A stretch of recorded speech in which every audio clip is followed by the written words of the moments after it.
Sears Willis Tower. Yep. We went there, long ass line. We finally got in. We went all the way upstairs. Fucking cool. The coolest view I've seen. Yeah. They saying this is the tallest tower building. Yeah. It's taller than Empire State Building. Not when the old World Trade Center was up, but right now I think it's the tallest building in the United States. $25 to get in. You could do other things like fast lane or line, whatever you want to call it, other prices, but you really don't need it. It's $25. The one thing I noticed is that the elevator goes up so fast that it shakes side to side.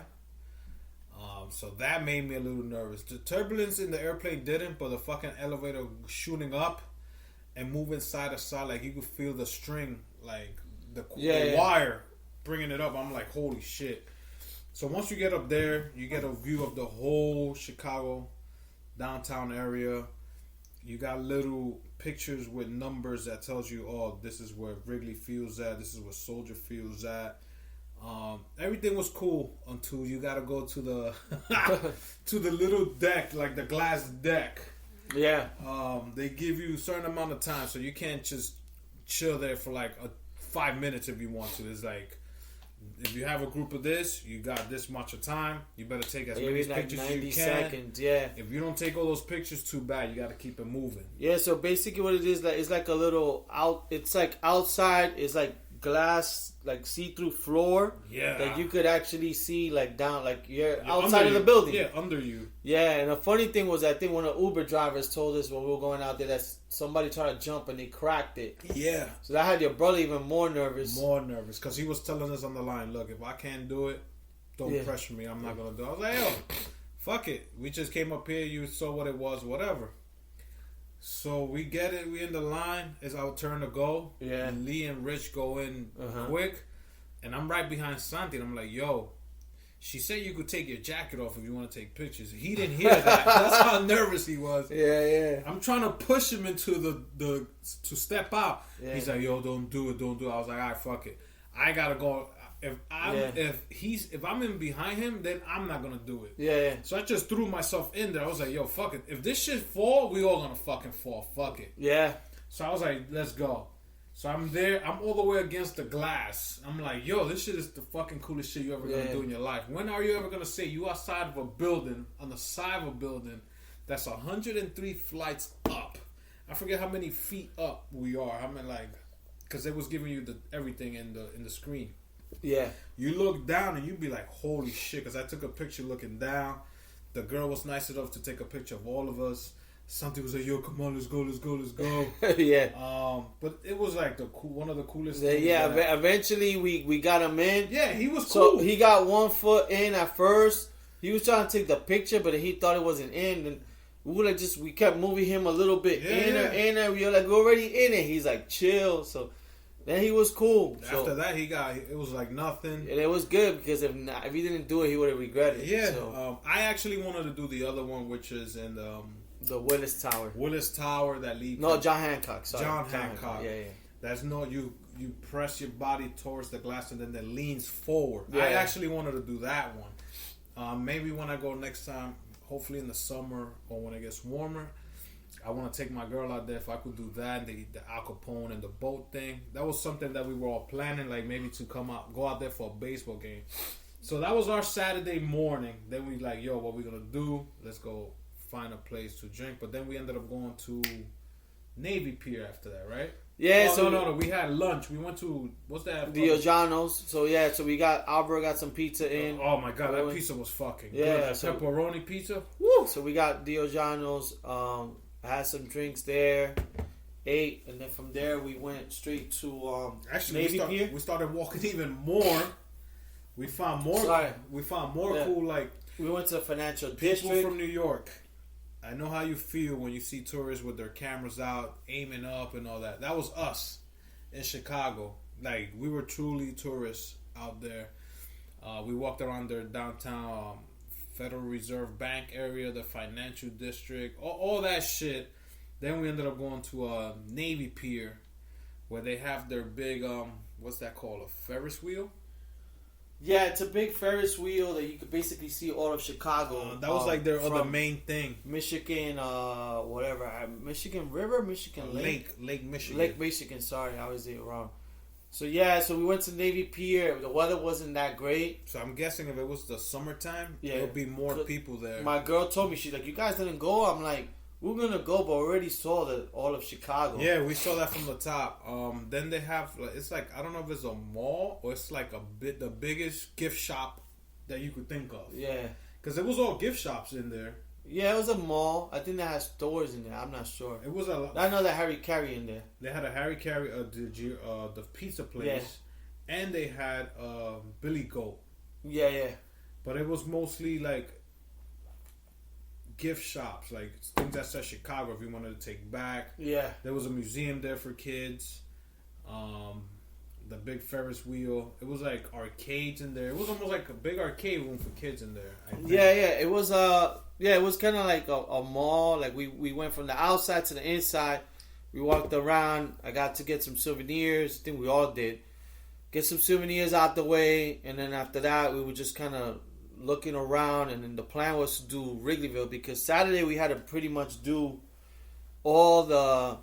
We were trying to do the Al Capone in between, but that had ended. So we had to do pretty much all the touristy stuff because then Sunday was the game. So, like after that, I saw these guys were tired. I was tired too, but I saw Al was tired. I saw Santi. My cousin Rich was tired. I think I was tired because of my whole body. I threw everything up. No, I could tell. We were all tired. And I got another coffee just to force myself because I was tired too. I didn't sleep much, but I was like, I gotta push. I'm like, at the end of the day, I'm not gonna be like in Chicago, I'm coming back. So I gotta take advantage. Yeah. So then I was telling them, "Yo, we're going to Wrigley." They're like, "How far is it?" I could tell, and I knew it was far, but I told them, "Nah, it's right there." I think Richie wanted to go to the room to use the bathroom. That's my cousin wanted to go to the room, but I know your brother was tired. I know you were tired. I could tell like everybody's face, and then I was like, I know if I tell them this place is like 25 minutes away. Because we were just going to go to Wrigley Field to I'm like, they're not going to want to go because they're going to go, what else is there? Yeah. But then I was like, fuck it, let's just go. Because it was still, I think it was probably 4 or 5. 4 or 5. But it was getting, because it gets darker now. It was already getting like little we always thought it was later than it was. But the time was going slow. We were just tired from Milwaukee. So we were like, fuck it. I got the cab. We went over there. When we got there, we were like, oh shit, I saw your brother's lights light up, or he saw the Wrigley Field. He's like, oh shit. Yeah, we started. We took took pictures. Like little bitches taking pictures. And then we saw bars, but then we're like, it's alright. Then we I had seen before when I was like looking at stuff, they had this place called the Budweiser Brick House or something. Yeah. So we just walked over there. We were like, fuck it, let's go in there, grab a drink. And then we had a few beers there. We even have shots. We had shots of Jameson. Yeah, because Sandy was like, yo, let's have shots. We watch fucking... college football. That's the most college football I ever watched in my life. It would have been a Sunday. Perfect. We would have been in heaven. But the thing is that from young to older folks, if you represent that college, you're wearing their colors. Like, that's what I loved. I saw like old couple, like man and wife, dressed in Missouri stuff. Yeah. I saw a couple dressed with Wisconsin stuff. I saw couples dressed Minnesota. A lot of Gophers. Yeah, like they wore hats, sweaters, scarves. Yeah. It's like they were representing their school. I don't know if they went to the school, if they got a kid that go to the school or whatever, but everybody, if it was Saturday for college, that's what they were wearing, their college colors. So I was like, oh shit. Like I never got into college football like that. Like I missed that. I'm guessing it's because we had like bullshit teams out here like Syracuse and fucking Penn State or fucking Rutgers, but out from the tri-state, like they're big into their college football, especially if you don't have like a NFL team. Yeah, I think that's what you follow more. You know what I'm saying? It's like that in Florida. I heard Florida Saturdays are better than Sundays. There you go. Yeah. So we actually was there for like an hour. The one thing I noticed, and I started calling this guy Lucifer. Yeah. Because he had the only guy dressed up in a suit, a red suit. Yeah. With long hair. It was like fucking red, but like just think of Anchorman, Ron Burgundy's exactly fucking suit. like a burgundy suit. And this guy didn't sit down. So when we first got there was like 3 or 4 seats, and I thought he was paying his tab to get out. Mm-hmm. So he's like, I'll move over. So I was like, all right.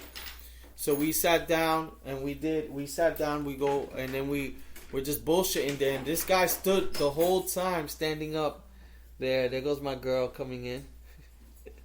Our fiance.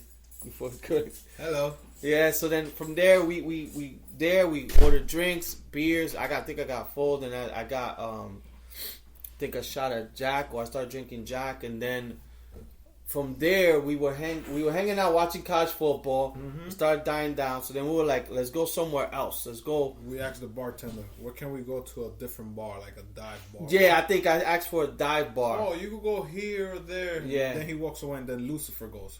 I don't know what he fucking talking about. Yeah. You go out, Lucifer. stick to this avenue. And Yo, this guy like was Lou Diamond Phillips, the La Bamba guy. Go ahead. He goes, just go walk down this block, and you're gonna find your the bars. He told us about a bar called Country Christmas Club or whatever. Mm-hmm. Come to find out that the avenue we were walking that he sent us to, it was the famous Ave called Wrigleyville, where they have all the bars and shit like that. And we were like, okay, this is one of the spots we was trying to go to, and go there. So every bar was Christmas out. Yeah, pretty much everything out there was all pretty much Christmas out. You just kept walking, just like a strip of bars. Everything was pretty much Christmas. I think we hit up a few stores to buy clothes, or like your brother went to buy something. He bought a hat. I bought a sweater. Yeah. Hat. We went to the 2 bars. People was cool. I had my New York Giants sweater on. Mm-hmm. I thought they were gonna start like trying to be wild or trying to beef with me, but they didn't, because they knew the Bears wasn't doing that good either. So we were worst. And then we fucking find Lucifer again. Yeah. At the bar called Country Club, and he started talking more, like diarrhea out his mouth, like this is this and this and that. I was like, oh my god, this is this guy of that night. Oh yeah, we kept calling him Jesus. Yeah. Even though his name is Angel, but Jesus number 2 because that was his name, Angel. I think he had a business was like. He said betting, Vegas, betting. Like a betting thing. Like, and he's like telling me, I do handicaps. I'm like, I was like, dude, I'm just here to drink. We stayed there for a while. And I think that was the night. We ended up going back to the room after that. Yeah, because then after that, my cousin was feeling it. Oh, yeah. We went outside. He was already. I went outside, and I'm like, where's my cousin? I just see him looking outside. Are you okay? He's just like, he goes, I need to get fresh air. Oh, man. And he's like, Santi, I told him to get me a water. And he hasn't gotten it for me. I'm like, Santi's messed up too. They probably take it forever. Then when I went back, your brother was getting the water. They just took forever. So my cousin was bugging out. So that was it. We only were able to do 2 bars. That was the Wrigleyville. Then there was like this. We found out if we walk 2 more blocks down and make a right, that was Boys Town. Yeah. So Boys Town was very close to us. Yeah. It was only a few blocks away. So because I remember when we were in that sports bar, we were saying, "Oh, let's go to Boys Town," or joking around, and it was only 800 feet away. Yeah. The closest bar. So that was just the whole joke through the whole trip, and that was basically Saturday night. Then Sunday was the game, and of course we had to get ready for that. Oh, yeah, Sunday was the worst. We had a tailgate. We went to Epstein Bagel again, and said, "Fuck forever, let's go." Yeah, that was like the one day they took forever to give us our breakfast. Then the game was fun. The tailgating. How do you think about the Chicago when we got there? Just the Soldier Field. At first they told us it's gonna be an ugly stadium, but I found it incredible. Like it was cool. A lot of Giant fans, man. A lot of Giant fans. Yeah, that's what I found surprising. And everybody was cool. There was nobody acting stupid. Everybody was just joking around. Yeah, but my boss told me today that he heard in the radio there was a lot of fights. Oh, for real? But I didn't see any. I saw they arrested somebody when I was with my cousin. My cousin was getting those nachos. Mm-hmm. They arrested some kids, but I didn't know for what. Like they were just taking him. They were taking him out. I didn't see it because I thought, and then behind me and Santi higher, there was a guy screaming down. Yeah, he was talking shit. I was like, oh my god, it's gonna be a fight over here. Then when the game over.